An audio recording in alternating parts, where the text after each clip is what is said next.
News, सच जरूरी है। दर्शकों नमस्कार, मैं श्रद्धा तिवारी और आप देख रहे हैं MNS न्यूज टीवी। तो आइए देखते हैं छत्तीसगढ़ से आई हुई खास खबर। एक नजर डालते हैं आज की हेडलाइंस पर। रानी अवंतीबाई लोधी की पुण्यतिथि पर प्रतिमा पर माल्यार्पण। दिशा सालियान के पिता की याचिका पर किसने क्या महिलाओं के खाते में कब आएंगे 2500 रुपए। तो आइए देखते हैं दुर्ग छत्तीसगढ़ से आई हुई स्टेट हेड हनु नायक की खास खबर।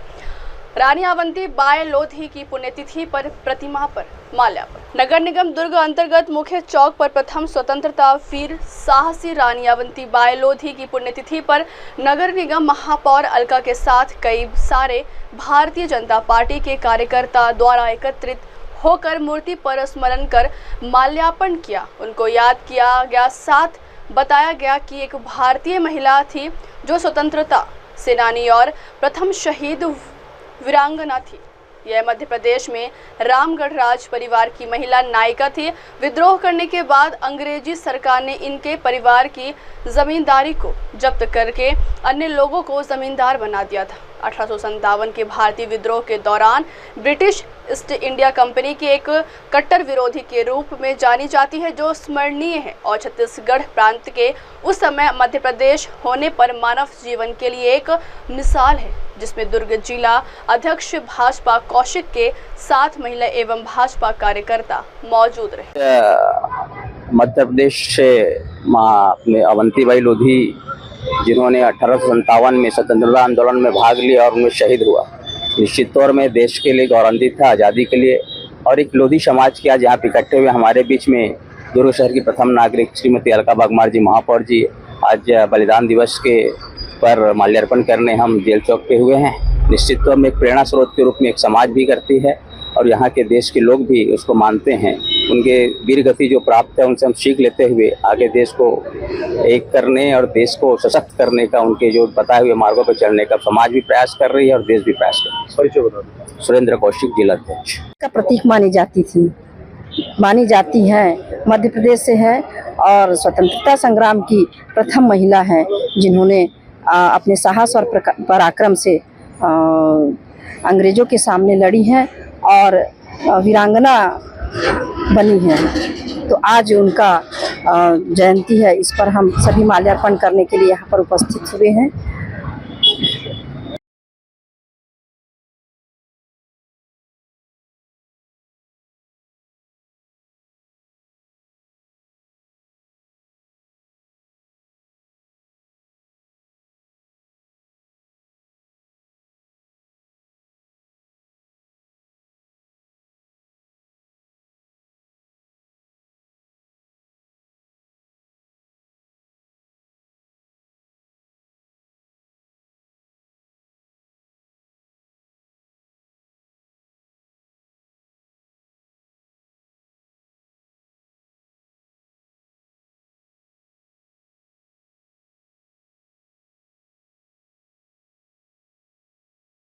अगली खबर, दिशा सालियान के पिता की याचिका पर किसने क्या कहा।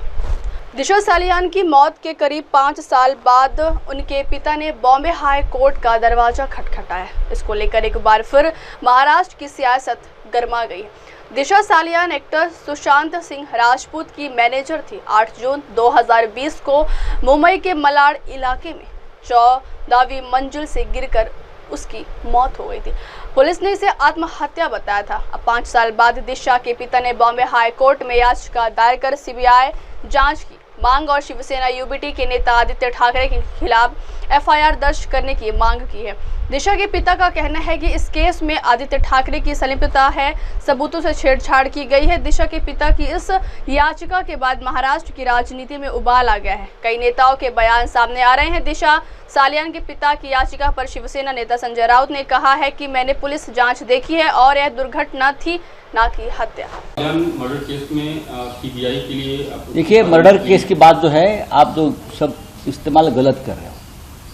मैंने जो पुलिस की जांच मैंने देखी है वो एक्सीडेंट था, वो एक्सीडेंट है, मर्डर केस नहीं है। ये आप बोल रहे हो, आपके माध्यम से ये बुलवाया जा रहा है।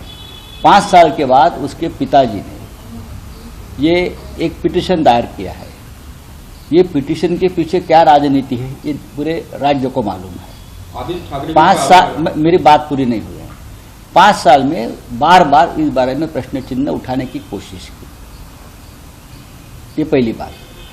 दूसरी बात यह है कि उस मामले में जांच पूरी हो गई और जांच में बहुत से तथ्य जो सामने आए हैं वो भी ऑन रिकॉर्ड है।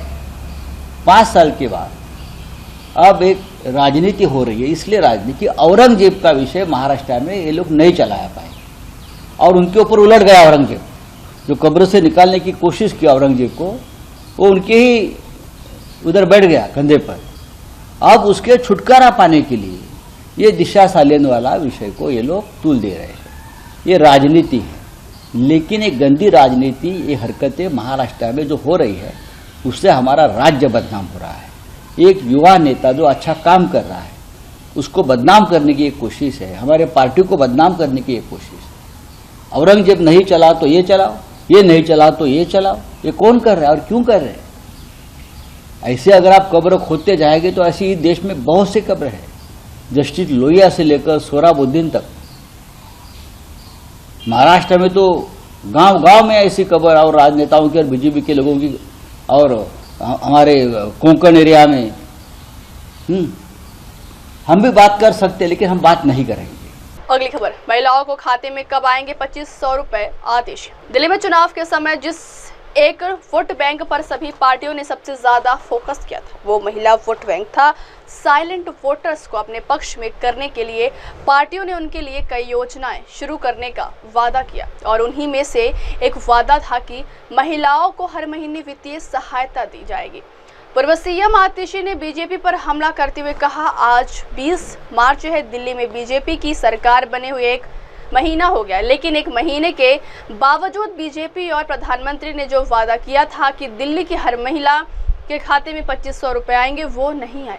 आप नेता आतिशी ने कहा, पीएम मोदी ने कहा था कि पहली कैबिनेट बैठक में फैसला होगा और 8 मार्च को महिलाओं के खाते में 2500 रुपए आ जाएंगे, लेकिन ये वादा झूठा निकला। पैसा तो छोड़िए, रजिस्ट्रेशन भी नहीं हुआ, बस एक झुंझुना दे दिया है कि 4 मंत्रियों की कमेटी फैसला ले। अब वक्त हो चला दर्शकों ब्रेक से लौटने के बाद देखिएगा देश और दुनिया की तमाम बड़ी खबरें। बने रहिए MNS न्यूज टीवी पर। नमस्कार। नमस्ते, मैं हूं वैशाली माड़े और आप देख रहे हैं MNS न्यूज। देखते रहिए MNS। आप देख रहे हैं MNS न्यूज, सच जरूरी।